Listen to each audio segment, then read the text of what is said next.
Assalamualaikum warahmatullahi wabarakatuh. Balik lagi di channel Kapten Kasja. Oh ya, video kali ini kita sesekali ya membahas tentang beberapa kesalahan pemasangan di kandang ayam klos-klos. Bisa dibilang juga kurang tepat lah mungkin.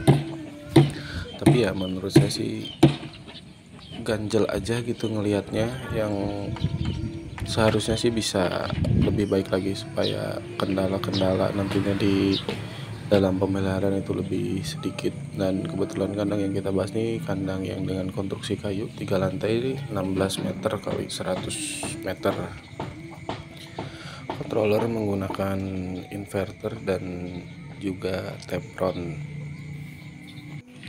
Nah, ini yang pertama adalah si tirai ini tanpa penutup lagi di atasnya. Jadi kalau misalkan running dalam kecepatan rendah atau blower baru 1 biji biasanya bocor. Nah, terus yang kedua ini pintu tanpa stopper angin yang ya udah jelas bocor lah ya.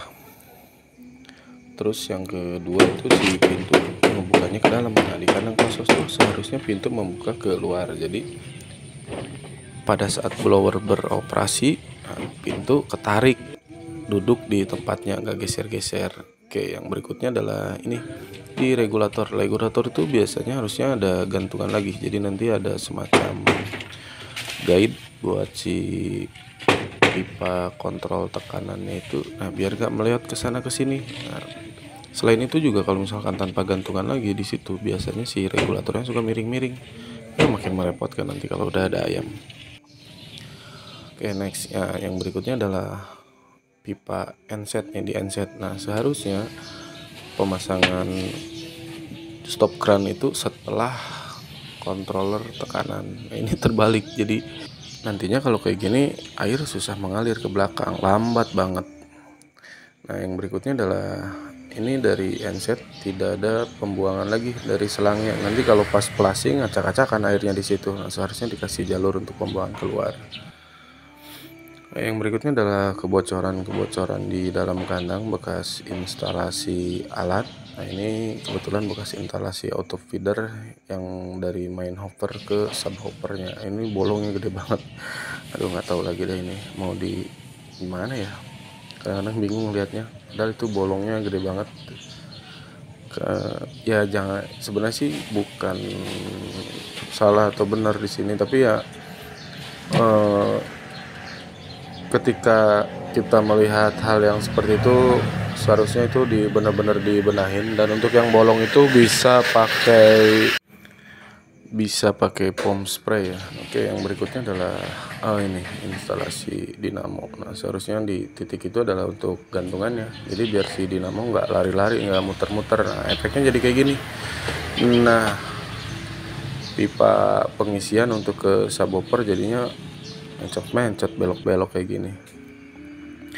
Ini sih aduh kacau ya. Nah, kalau untuk seling ini sih sebenarnya nggak harus sih, tapi kalau saya sih untuk keawetan lebih menyarankan yang pakai dilapis lagi plastik atau dilapis nilon selingnya supaya nggak gampang berkarat. Karena di dalam kandang itu kan amoniaknya tinggi, jadi gampang korosif untuk bahan-bahan metal kayak gini. Apalagi seling kan bergerak, jadi lapisan galvanisnya itu mudah bergesekan sama puli, jadi nanti di beberapa titik tertentu ada karat dan nanti karatnya nyebar. Nah, ini yang berikutnya adalah adjuster untuk auto feeder. Ini aduh agak aneh juga nih masangnya kayak gini. Seharusnya titik pertama itu dijepit, dikunci, jadi itu nanti bisa di press. Nah, kalau kayak gini agak repot nanti. Next, yang berikutnya adalah kebocoran di terpal. Nah, ini kendalanya kalau kita masang terpal di atas rangka, benar-benar merepotkan karena nanti pasti susah lah, dan sering terjadi juga nggak kekontrol kebocorannya di sebelah mana. Dan kalau kita cek juga banyak yang bocornya kalau model sistem pemasangan plafon seperti ini. Lebih enak sih dan lebih aman tuh ya dikasih dulu rangka plafon, nanti plafonnya di bawah rangka. Itu selain lebih rapi, kebocorannya juga lebih bagus.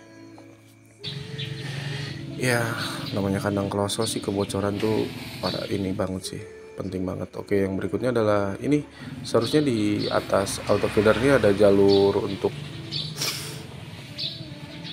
kabel seling yang kecil. Itu tujuannya supaya si ayam nggak nangkring di atas auto feedernya, pipa auto feedernya. Dan ini sayang sekali ya, udah mau check-in belum kepasang. Nah kalau yang ini sih kadang-kadang sih kepentok sama lokasi, cuma kalau melihat kemiringan kayak gini saya sih ngeri gitu, ngeri nggak mau naik ke subwoofernya nih yang terlalu miring untuk lantai atas.